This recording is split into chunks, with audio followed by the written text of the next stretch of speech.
신명기 22장 1절부터 12절까지 함께 봉독하겠습니다. 내 형제의 소나 양이 길을 잃은 것을 보거든 못 본 채 하지 말고 너는 반드시 그것들을 끌어다가 내 형제에게 돌릴 것이요 내 형제가 내게서 멀거나 또는 내가 그를 알지 못하거든 그 짐승을 내 집으로 끌고 가서 내 형제가 찾기까지 내게 두었다가 그에게 돌려줄지니 낙이라도 그리하고 의복이라도 그리하고 형제가 잃어버린 어떤 것이든지 내가 얻거든 다 그리하고 못 본 채 하지 말 것이며 내 형제의 낙이나 소가 길에 넘어진 것을 보거든 못 본 채 하지 말고 너는 반드시 형제를 도와 그것들을 일으킬지니라. 여자는 남자의 의복을 입지 말 것이요 남자는 여자의 의복을 입지 말 것이라. 이같이 하는 자는 내 하나님 여호와께 가증한 자이니라. 길을 가다가 나무에나 땅에 있는 새의 보금자리에 새 새끼나 알이 있고 어미새가 그의 새끼나 알을 품은 것을 보거든 그 어미새와 새끼를 아울러 취하지 말고 어미는 반드시 놓아 줄 것이요 새끼는 취하여도 되나니 그리하면 내가 복을 누리고 장수하리라. 내가 새 집을 지을 때에 지붕에 난간을 만들어 사람이 떨어지지 않게 하라. 그 피가 내 집에 돌아갈까 하노라. 내 포도원에 두 동자를 섞어 뿌리지 말라. 그리하면 내가 뿌린 씨의 열매와 포도원의 소산을 다 빼앗길까 하노라.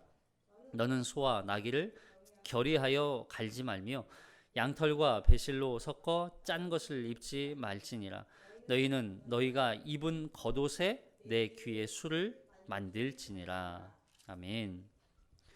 이 말씀에 은혜 있으시기 바랍니다. 오늘은 지난 시간에 이어서 이제 21장 다양한 이제 규례들에 대한 말씀이죠. 하나님은 우리가 그리스도인 또 성도 신자 하나님 나라의 백성으로서 이 땅에서 어떻게 살아가야 하는지 또 그렇게 살아갈 때 우리가 어떤 기준으로 살아가야 하는지를 말씀을 해주세요. 그러니까 하나님은 우리에게 항상 그 삶의 어떤 태도와 또 삶의 어떤 자세와 또 삶의 어떤 그 기준에 대한 것이 무엇에 기초가 되어야 하는지 아주 단호하게 말씀을 해주고 계시죠.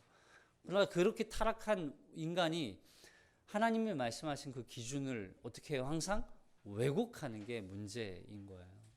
그리고 그렇게 우리에게 기준을 세워주신 이유가 있잖아요. 근데 그 이유와 목적은 사라지고 그 형식만 남는 것도 하나님은 원치 않으시는 것이죠. 오늘 이 본문 속에 형제의 어떤 소나 양 잃어버렸어요. 이걸 어떻게 찾아줘야 되는지에 대한 것도 사실 이런 말씀은 오늘날 우리가 윤리적이고 도덕적인 어떤 그런 차원에서의 접근과 전혀 다르죠. 그러니까 그러한 우리가 살아가야 가는 이 삶의 어떤 기준이 무엇에 기초해 있느냐에 따라서 당신이 누구의 명령과 누구의 말씀을 따라 살아가는지가 결정되는 거예요. 어떤 기준으로 살아가느냐가 우리의 정체성이 되는 거예요, 결국에는. 자, 1절 볼게요. 22장 1절.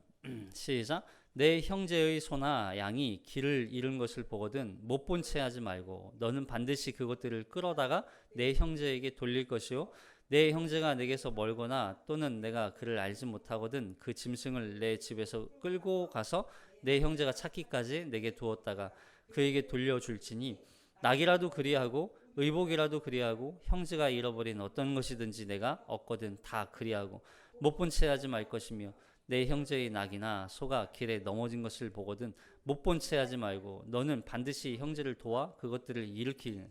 여기 계속 반복되는 말이 뭐예요? 못 본 채 하지 말라. 못 본 채 하지 말라. 못 본 채 하지 말라는 건 그의 어려움, 그의 필요, 그가 당한 그 고난, 단순히 여기서 이제 소나 양이라고 하니까 아, 짐승을 돌려주라는 거구나, 못 본 채 하지 말라는 얘기구나, 그런 게 아니죠. 소나 양은 재산이에요. 어떤 손해가 생길 수 있는 거죠. 그걸 못 본 채 하지 말라는 거예요. 당시에는 이 소나 양을 보면 누구의 것인지 항상 표시를 하게 했어요. 그래서 낙인이라고 그러죠. 지금도 우리가 낙인을 이렇게 찍어요. 언제 또 어디에서 잡았는지, 도살할 때도, 그죠? 그리고 뿐만 아니라 그 가공할 때도, 그리고 키우는 사람들도 그 소나 양, 지금도 그런 농장 같은 데 가면 귀나 이런 곳에 항상 그 표시가 붙어 있어요. 옛날에는 돼지에다가 실제로 도장을 이렇게 찍었잖아요. 그런 낙인이 있었다고요. 그래서 그 표시를 보면 이 소나 양이 누구의 것인지 알 수 있었어요. 그러니까 내 형제의 소나 양이 길 잃은 것을 보았다면 반드시 뭐 하라는 거죠? 그 형제에게 돌려주어라 하는 거예요. 돌려주어야만 한다 하는 거죠.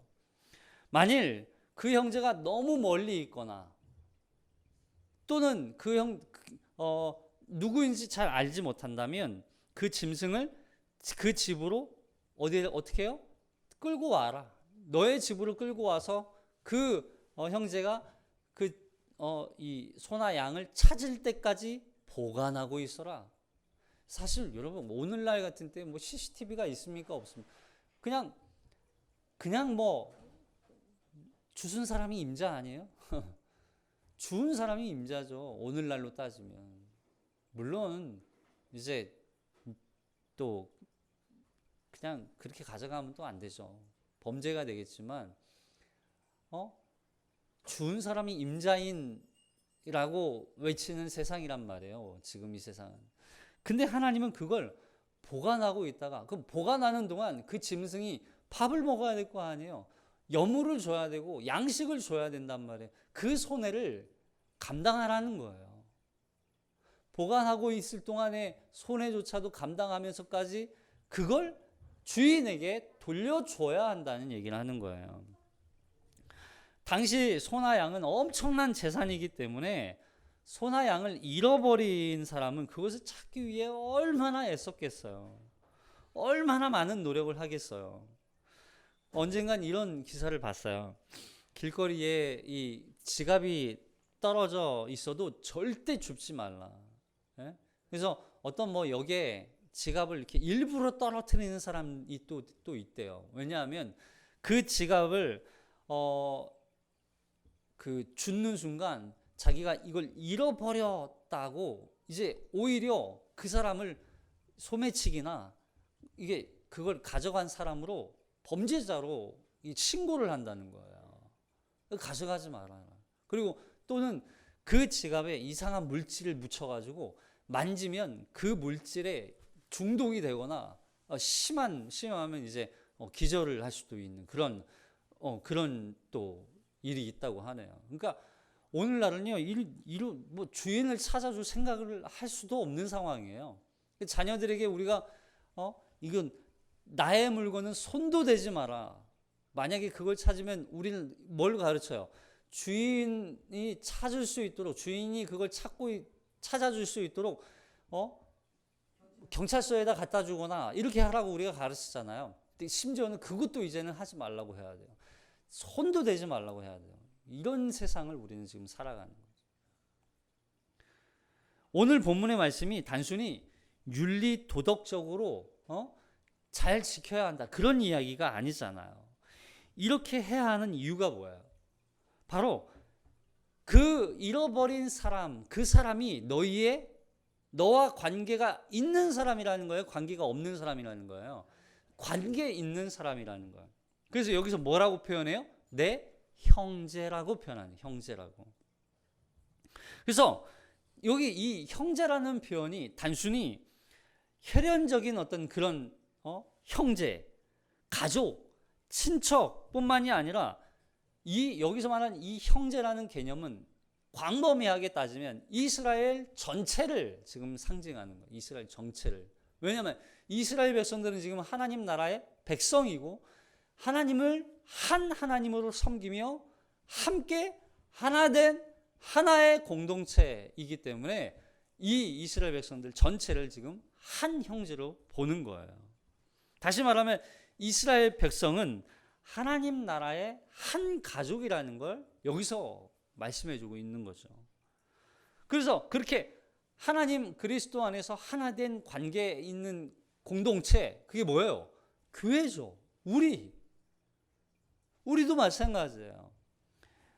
그러니까 결국 내 형제의 재산, 그 사람의 재산, 그 누군가의 재산이 아니라 그는 우리의 형제이기 때문에 결국 그 형제의 재산과 그 형제의 생명과 그 형제의 어떤 이것들이 결국 누구의 손해와 연결되는 거예요? 나의 손해와 연결되는 거예요. 그와 나를 동일하게 보는 거예요. 그래서 형제의 어려움이 내 어려움이고 그 형제의 그 생명과 잃어버린 그 고통이 내 고통이 되는 거예요. 그래서 그 어려움에 처한 형제를 도와주고 때로는 위로해 주도록 우리가 한 공동체로 부름을 받은 거예요. 그래서 우리가 그 형제의 어려움을 못 본 채 하지 마라. 못 본 채 하지 마라. 여러분, 우리가 지난 시간에 들에서 피살된 그 사람에 대한 말씀을 나눴죠. 이 피살된 사람을 단순히 억울한 죽음을 당했기 때문에 그 억울함을 풀어주기 위해서 뭐 어떤 제사를 드려라 이런 얘기가 아니잖아요. 왜요? 한 공동체이기 때문에.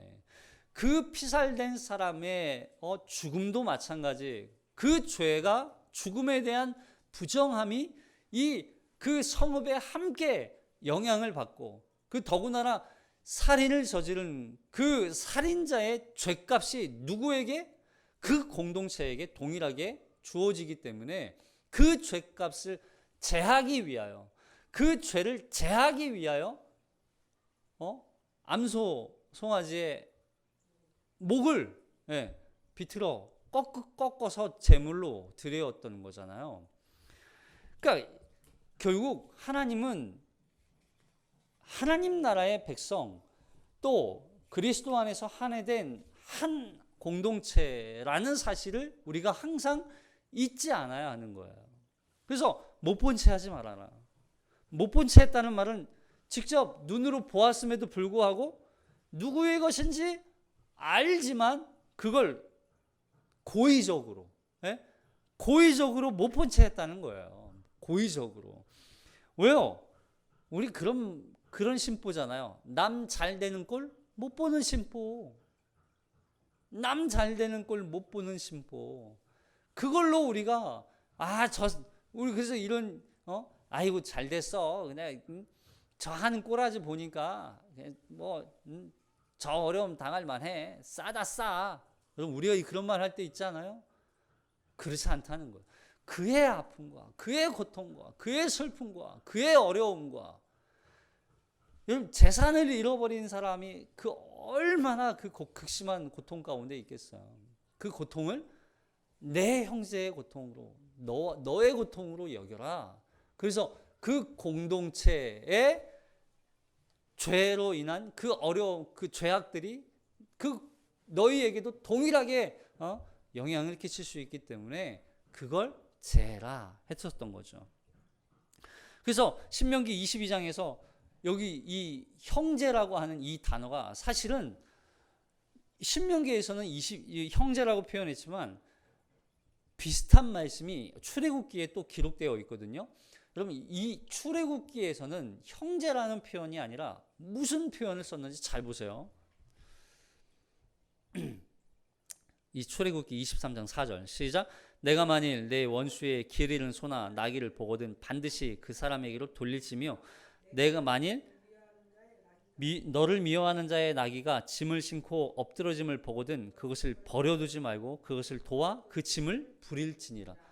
똑같은 말씀이죠. 내용이 지금 신명기 말씀하고. 근데 여기서 다른 표현이 있어요. 뭐예요? 형제라고 안 했어요. 여기서는 뭐라고 표현했어요? 원수라고 표현했어요. 원수.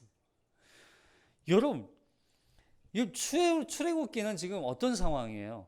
이스라엘 백성들이 이제 막 애굽을 탈출해서 홍해를 건너고 시내산에서, 지금 시내산에서 호렙산에서 모세가 하나님으로부터 계명을 받아 내려오는 상황이란 말이에요.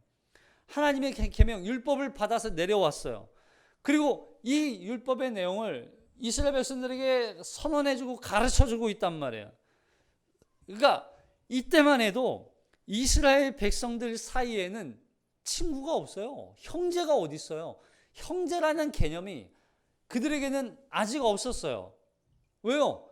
애굽에서 430년 동안 종살이 했기 때문에 다 원수고 그냥 서로 여러분 노예끼리 형제라는 개념이 있었겠어요?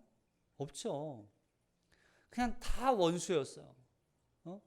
누가 나에게 조금만 잘못하면 다 나를 죽이려고 하는 것처럼 그렇게 여겼었단 말이죠.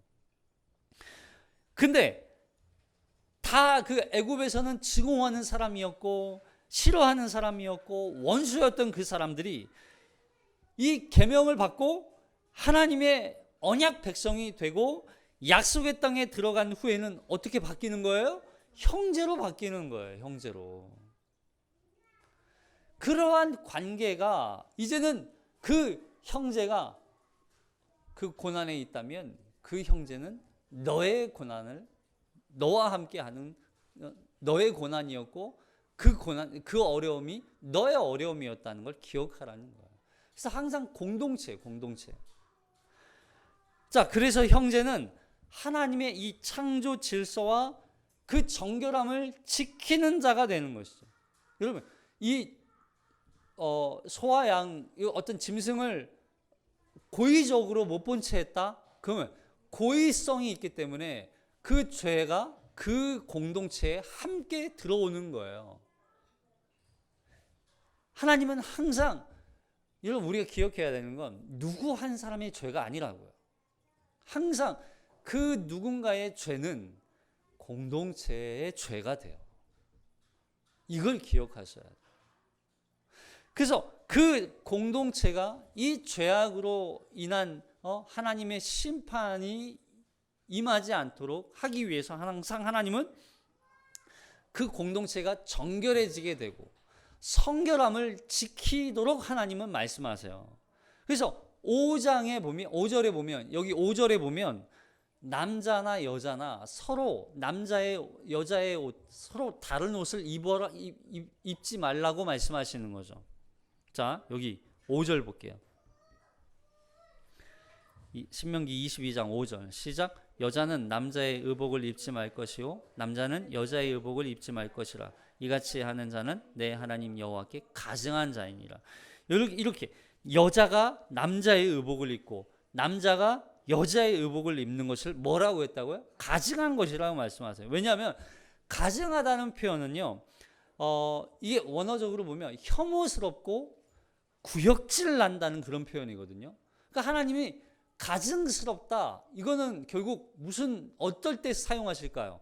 이스라엘 백성들이 하나님이 아닌 우상 숭배에 빠질 때 혐오스럽고 가증스럽다, 또 구역질 난다, 이 표현을 쓰는 거예요. 너희를 토하여 내리라 하나님 말씀하시죠.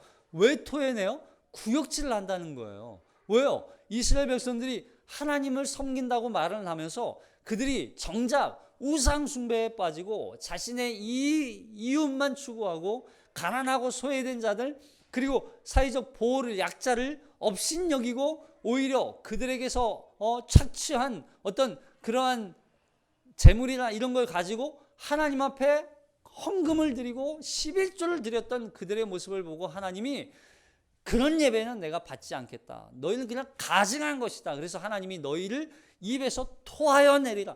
너희가 드린 그 예배를 받지 않겠다라고까지 하나님이 말씀하시는 거예요. 그래서 가증스럽다 이 표현은 항상 우상숭배와 연결이 돼요. 우상숭배와. 그래서 우상숭배에 대한 이 말씀이 무슨 말씀이에요 그러면? 여러분 의복을 언제 입었냐면 우상숭배 때 그 우상 앞에서 제사를 드릴 때 서로 이런 의복을 입어요. 근데 그 의복을 서로 어떻게 했다고요? 바꿔 입었다고요. 의복은 단순히 옷뿐만이 아니라 옷과 관련된 패션, 그리고 장신구, 액세서리들도 다 포함되어 있어요. 그러니까 단순히 옷이라는 개념만 있는 건 아니에요. 옷과 관련된 장신구까지 그런 의미에서 보면 여자와 남자를 하나님이 왜 구분해 놓으셨는지 알게 되죠.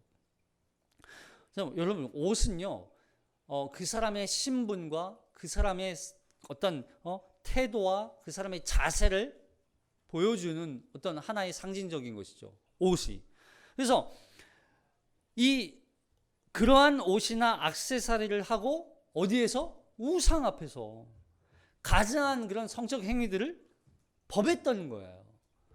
그러니까 아무리 좋은 옷이라 할지라도 그 옷이 맞지 않고 그 옷이 더러운 옷이라면 그 옷으로 인한 그 사람도 결국 부정해지거나 더러워질 수 있다는 얘기를 하는 거예요. 자, 여기 보면, 자, 학개서에 보면, 학개서에 이런 말씀이 있어요. 무슨 말씀이냐면, 아무리 거룩한 고기라 할지라도, 거룩한 고기라는 얘기는 하나님 앞에 바칠 고기라, 하나님 앞에 드릴, 제물로 드릴 고기라는 거예요. 근데 그 고기를 더러운 옷으로 싼다면 그 고기가 하나님 앞에 바쳐질 수 있는 제물이 될 수 있겠냐는 얘기예요. 자, 학개서 2장 시작. 사람이 옷자락에 거룩한 고기를 쌌는데 그 옷자락이 만일 떡에나 국에나 포도주에나 기름에 다른 음식물에 닿았으면 그것이 성물이 되겠느냐 하라. 학개가 물음에 제사장들이 대답하여 이르되 아니니라 하느니라. 그럴 수 없다는 거죠. 그러니까 무슨 얘기냐면 아무리 그 행실이 깨끗하고 또 거룩하게 살려고 애를 쓰고 또 뭐 하나님의 뜻대로 살려고 애를 쓴다 할지라도 그 겉옷이 더러우면 그의 행실도 그의 몸도 어떻게 나다 부정해질 수 있다는 얘기를 하는 거예요. 그러니까 결국 옷도 중요해요. 옷도 중요하지 않아요? 옷도 중요한 거예요. 물론 그 옷은 시대와 문화에 따라서 변할 수 있어요. 뭐 디자인이 바뀌어서 이런 옷밖에 나오지 않는다는데 그러면 10년, 20년, 30년, 50년, 60년, 70년, 100년 전 옷을 계속 입을 수는 없잖아요. 그 시대에 맞는 옷이 있어요. 그러나 그렇다고 해서 그 옷을 입지 마라. 여자의 장신구, 남자 귀걸이 하지 마라. 목걸이, 남자 목걸이 하면 안 되나? 이런 얘기를 하는 게 아니잖아요. 무슨 얘기예요? 그러나 남자와 여자는 결코 변하지 않아요. 이게 변해요? 변하지 않아요? 이건 절대 변하지 않아요. 하나님은 남자와 여자는 결코 변하지 않도록 하나님이 창조하셨어요. 근데 자꾸 타락한 인간이 남자와 여자를 자꾸 혼동하게 만드는 거예요. 그래서 옷도 성을 구분하는 원칙으로서 하나님이 옷을 주셨단 말이에요. 여자의 옷, 남자의 옷. 그래서 그 원칙에 맞게 옷차림을 통해서 그 남자는 남자다운 거룩한 삶을 살게 하시고 여자는 여자에 맞는 거룩한 삶을 살도록 하나님이 정해 주셨단 말이에요. 그래서 남자는 남자로서 구별된 삶을 살아야 되고 여자는 여자로서 또 구별된 삶을 살아야 하는 거예요. 그것을 근데 거부하고 남자가 여자처럼 여자가 남자처럼 입는다는 것은 결국 하나님이 거룩하게 구별된 삶을 살도록 하신 그 규정, 규범 이걸 어떻게 하는 거예요? 거부하겠다는 거예요, 결국. 그걸 하나님은 하지 마라 말씀하시는 거예요. 그렇게 살지 마라. 그러니까 남자와 여자를 구분해 놓으신 건 남자는 남자답게 또한 살아가야 할 삶의 구별된 삶이 있는 거예요. 여자는 또한 여자로서 구별된 삶을 살아가야 할 삶의 모습들이 있는 거예요. 이걸 서로 혼돈시키지 말고 남자나 여자나 서로 그렇게 옷을 바꿔서 부정한 행위에 빠지지 말고 어떤 죄악된 길에 서지 말라 말씀을 하시는 거죠. 결국 구역질 나는 우상 숭배에 빠져 살지 말고 하나님 나라의 백성으로서의 구별된 삶의 모습을 갖추어라 하는 거죠. 그래서 로마서 13장에 보면 우리에게도 옷에 대한 말씀을 하세요. 여러분 우리가 항상 그러면 무슨 옷을 입어야 되지? 이 옷이 남자의 옷인지 여자의 옷인지 그럼 그 옷을 항상 확인하면서 입어야 되는 것도 우리가 상황과 환경에 맞게 입어야 되는 것도 맞지만 그렇다고 해서 그렇게 입었으면 우리가 다 거룩해진다? 그건 아니죠. 왜냐하면 우리는 어떤 옷을 입어야 돼요? 본질적으로 우리가 입어야 할 옷이 있어요. 자, 로마서 13장 13절 시작. 낮에와 같이 단정히 행하고 방탕하거나 술 취하지 말며 음란하거나 호색하지 말며 다투거나 시기하지 말고 오직 주 예수 그리스도로 옷 입고 정욕을 위하여 육신의 일을 도모하지 말라. 뭐예요? 그리스도의 옷을 입는 거예요. 우리는 그리스도의 옷을 입는 자가 결국 거룩하고 구별된 삶을 사는 거예요. 여러분 여기 낮에와 같이 단정히 행하고 당연히 단정히 옷을 입고 낮이나 밤이나 항상 단정한 옷을 입고 방탕하거나 술 취하지 말며 음란하거나 호색하지 말며 다투거나 시기하지 말고 그러면 거룩한 의의 옷 예수 그리스도의 그 옷을 입으면 너희가 술 취하지 않게 되고 음란하지 않고 호색하지 않고 다투지 않고 시기하지 않는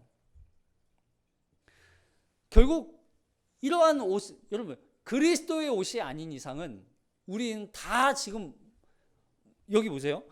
이 남자가 여자의 옷을 입고 여자가 남자의 옷을 입은 이유는 뭘까요? 그러면 우상 숭배죠. 우상 숭배하지만 결국 그 우상의 본질적인 우상 숭배하는 그들의 심령 안에는 뭐가 있는 거예요? 정욕이 그 안에 가득 차 있는 거예요. 정욕이. 그래서 우리가 그리스도의 옷을 입어야 되는 이유는 바로 우리의 정욕을 위하여 육신의 입을 도모하지 않기 위해서 우리는 그리스도의 옷을 입어야 되는 거예요. 그러면 그리스도의 옷을 입은 사람은 이 육신의 정욕, 안목의 정욕, 이생의 자랑, 이 모든 것들을 그리스도의 옷을 입은 자로서 이제는 그 옷을 다 벗고 살아가는 그 정욕의 옷을 벗고 그리스도의 옷을 입고 살아가는 거예요. 그게 바로 그리스도인이다 하는 거예요. 그럼 무슨 옷을 입고 사세요? 네? 세상이 말하는 우리가 물론 그 시대와 문화에 따라서 옷은 변할 수 있어요. 그러나 우리가 그 옷에 나를 맞추는 게 아니에요. 그 옷을 따라가는 게 아니에요. 때로는 그 옷이 내가 육신의 정욕, 이 정욕이 나를 이끌어 가도록 내 정욕이 거기에 함몰되게 만들려면 세상적인 패션을 따라갈 필요가 없어요. 그걸 신중하라 하는 거예요. 만일 많은 사람들이 지금 이렇게 막 좀 크롭티 이게 많이 입죠. 만일 내가 그 옷을 입어 그리고 누군가가 그런 옷을 입는데 내가 시험 들어요. 그러면 그런 옷을 피하는 거예요. 왜요? 정욕의 일을 도모하지 않기 위해서. 기꺼이 세상적인 어떤 문화와 그 형식에 있다 할지라도 그걸 과감하게 버리는 거예요. 왜요? 내가 그리스도의 옷을 입은 자이기 때문에 그 그리스도의 옷을 입은 자로서 내가 거룩한 행실을 위하여 기꺼이 포기하는 거예요. 자, 그러면서 이제 6절에 이런 말씀하죠. 새끼와 또 알이나 어미를 함께 잡지 말아라. 이런 말씀하세요.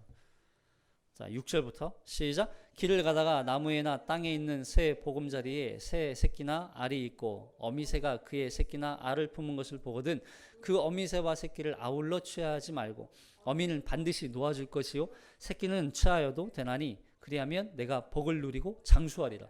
8절도 읽어볼게요. 8절까지 시작. 내가 새 집을 지을 때에 지붕에 난간을 만들어 사람이 떨어지지 않게 하라. 그 피가 내 집에 돌아갈까 하노라. 자, 이 말씀 보세요. 참 거룩한 삶이란, 구별된 삶이란. 여러분, 거룩이라는 단어는 자르다라고 하는 의미도 있다고 그랬죠. 잘라내다, 잘라내다, 구별하다. 그래서 잘라내다, 이런 일까지 생각하는 거예요. 이런 것까지. 우리는 이 자연 생태계에서 생태계의 최상위가 바로 인간이에요. 인간 위에 생태계, 우리 인간을 지배하는 생태계가 있어요, 없어요? 없어요. 우리 인간이 최상위 생태계를 지배하는 존재입니다.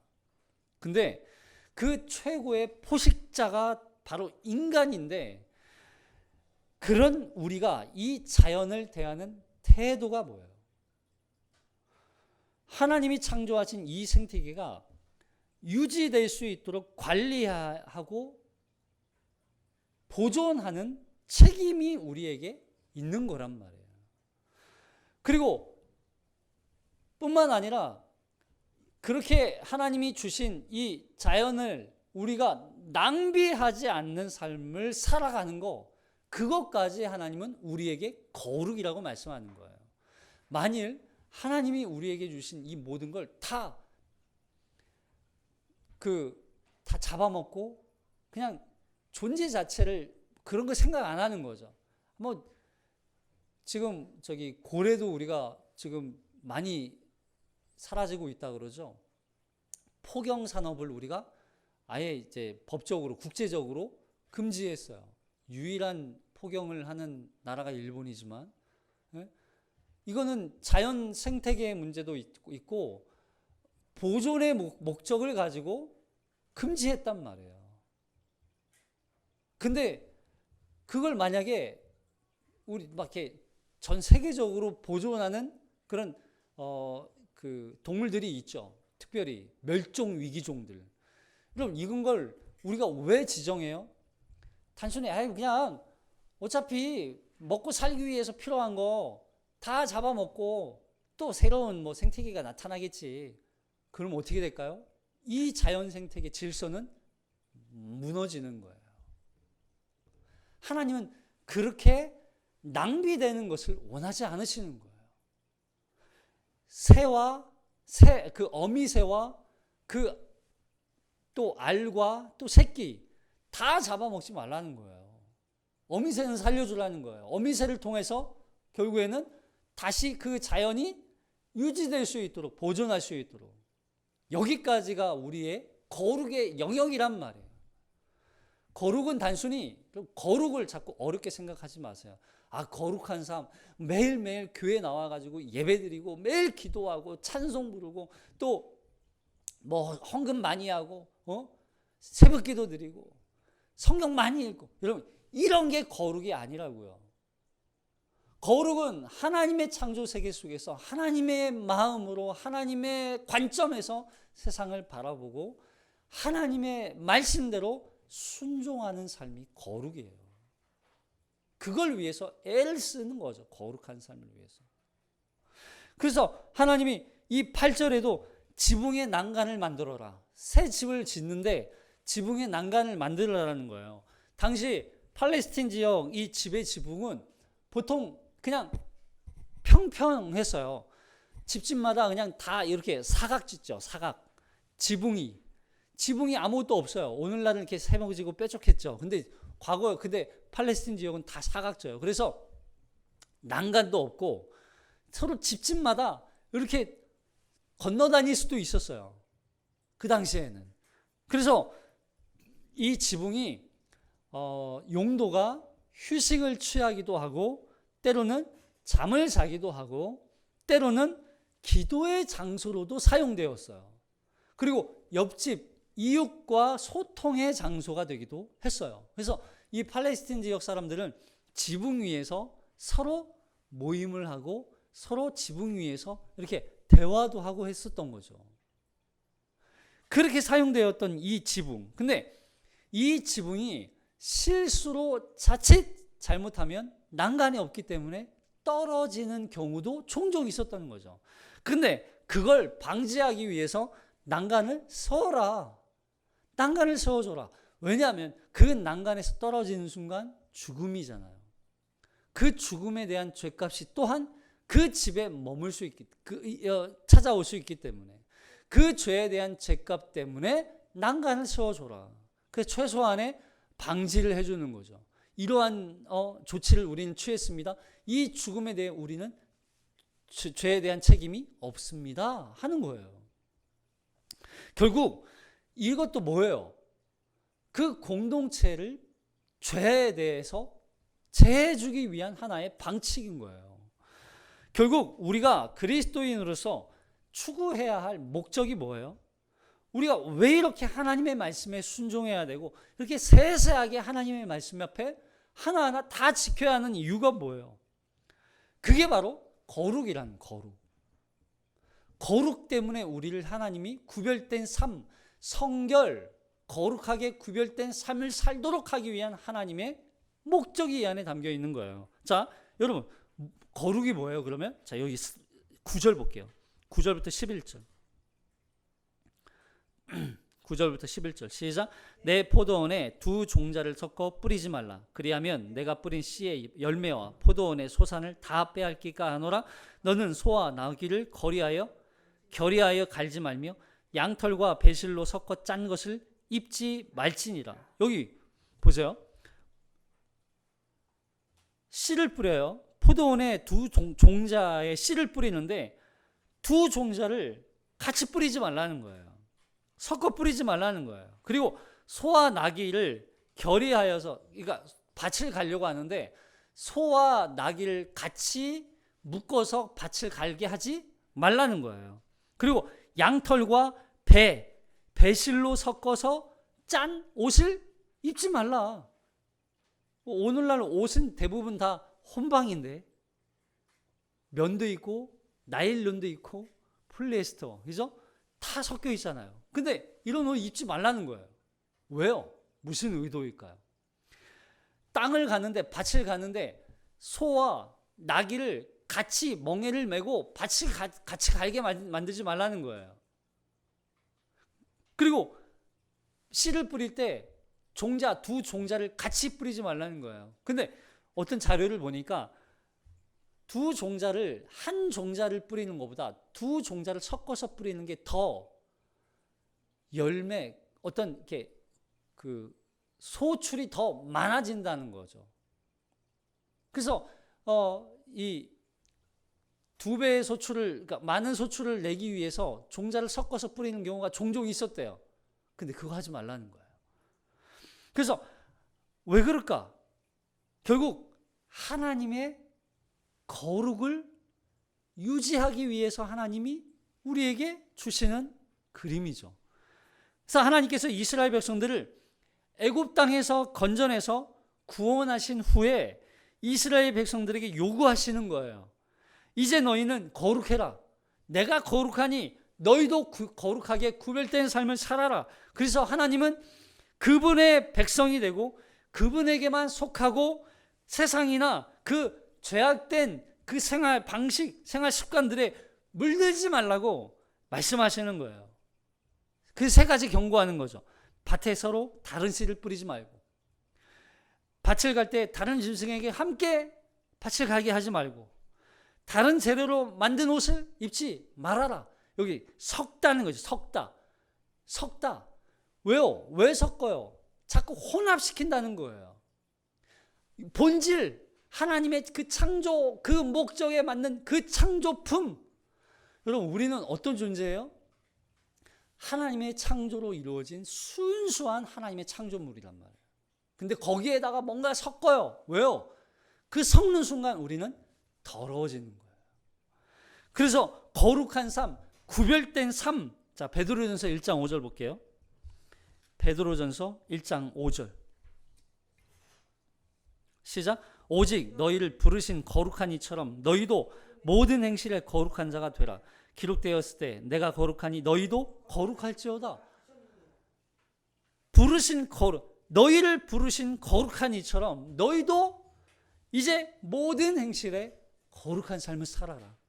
자꾸 이것저것 하나님이 말씀하시지 않는, 하나님이 요구하시지 않는 것 혼합돼서 살지 말고, 그래서 앞에서 그들은 하나님의 미리 하심과 성령의 거룩하게 하심과 예수 그리스도의 피 뿌림을 통해 택하심 받은 너희라고 말해요. 베드로가. 그렇게 하나님 아버지와 예수 그리스도와 성령으로 말미암아 구원받은 너희는, 너희가 받은 구원이 얼마나 위대한 구원인지 아느냐? 너희가 얼마나 놀라운 하나님의 역사로 구원받은 하나님의 백성인지 아느냐? 너희는 하나님의 자녀다. 그러면서 너희가 그렇게 구원받았기 때문에 이제는 너희가 구원받은 자로서 하나님의 거룩함, 그 거룩한 삶을 너희도 동일하게 살아라 라고 말씀하는 거예요. 그럼 어떻게 살아야 돼요? 하나님이 거룩하신 것처럼 우리도 거룩하게 구별된 삶을 살라는 거예요. 근데 원래 거룩은 우리 인간의 단어예요? 아니에요? 우리의 단어가 아니에요. 거룩은 하나님의 단어, 하나님께만 사용할 수 있는 용어예요. 근데 그러면 우리가 거룩해질 수 있는 건 뭐예요? 하나님의 말씀에 순종하는 거예요. 하나님의 말씀에 따라 살아가는 거예요. 그렇게 살아가는 게 곧 뭐예요? 그러면 하나님의 말씀이 아닌, 하나님의 말씀대로 살지 않는 건 또 뭐예요? 결국 세상의 방식대로 살아가는 게 거룩하지 않은 거예요. 여러분, 이 세상 사람들은 뭐예요? 하나님이 없는 삶을 살아요. 하나님이 아닌 방식대로 살아가요. 그 사람들을 향하여서 거룩하다고 말하지 않아요. 그러면 하나님의 사람들은 하나님의 방식대로 살아가는 거예요. 세상 사람들이 살아가는 삶의 방식을 따르지 않고 너희를 부르신 거룩한 하나님처럼 그 모든 행실을 따라 살아가는 사람들, 그 사람들 거룩한 사람이 되라 말씀하는 거죠. 그리고 그러면 보세요. 우리가 그렇게 하나님의 말씀, 세상 사람들이 살아가지 않는 그 방식대로 살아가면 우리가 거룩해질 수 있어요, 없어요? 우리는 거룩해질 수 없어요. 우리는 거룩을 완성할 수 없어요. 그러나 그 거룩을 이루시고 완성할 수 있는 분은 누구예요? 하나님 한 분밖에 없어요. 그래서 우리에게 이 땅에서 하나님이 요구하시는 게 있어요. 그게 뭐냐면 하나님께 대하여서는 말씀에 순종하는 거. 그리고 신자, 함께 우리가 살아가는 이 공동체, 신자에 대해서는 거짓이 없이 형제를 사랑하는 거예요. 그래서 하나님 사랑, 이웃 사랑을 요구하시는 거예요. 왜냐하면 우리가 이렇게 구원을 받았기 때문에. 여러분, 우리가 하나님 사랑하고 이웃 사랑하면 우리가 거룩해져서 마침내 우리가 이 거룩을 완성해서 구원받을 수 있어, 이런 얘기가 아니라고요. 여러분, 거룩은 우리가 완성하는 게 아니에요. 하나님이 거룩해지게 하셔야 돼요. 그리고 그렇게 거룩하게 된 구원받은 자는 반드시 하나님이 거룩하게 하시기 때문에 우리는 이 땅에서 하나님을 사랑하고 이 땅에서 이웃을 사랑하는 거예요. 그래서 에베소서 4장 22절에 이렇게 말씀하시죠. 에베소서 4장 22절 시작. 너희는 유혹의 욕심을 따라 썩어져가는 구습을 따르는 옛사람을 벗어버리고 오직 너희의 심령이 새롭게 되어 하나님을 따라 의와 진리의 거룩함으로 지으심 받은 새 사람을 입으라. 그 새 사람을 입는 거예요. 그러니까 그 새 사람은 어떻게 입는 거예요? 의와 진리로.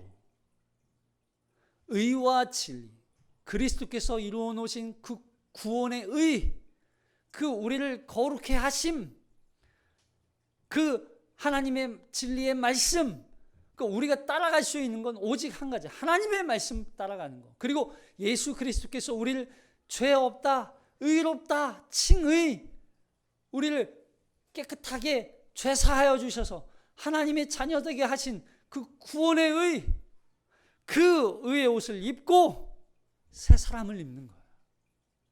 그래서 의와 진리로 결국 우리가 거룩해질 수 있는 거예요. 그 거룩을 따라가는 거예요. 그래서 로마서 12장 2절에서 이렇게 말씀하죠. 시작. 너희는 이 세대를 본받지 말고 오직 마음을 새롭게 함으로 변화를 받아 하나님의 선하시고 기뻐하시고 온전하신 뜻이 무엇인지 분별. 우리는 본받지 않는 거예요. 새롭게 변화를 받은 자예요. 트랜스폼. 그냥 우리의 폼이 이제는, 우리의 행실이 이전의 어떤 옛 구습의 삶의 모습이 아니라 새롭게 변화된 삶, 그 변화된 삶을 살아가는 거예요.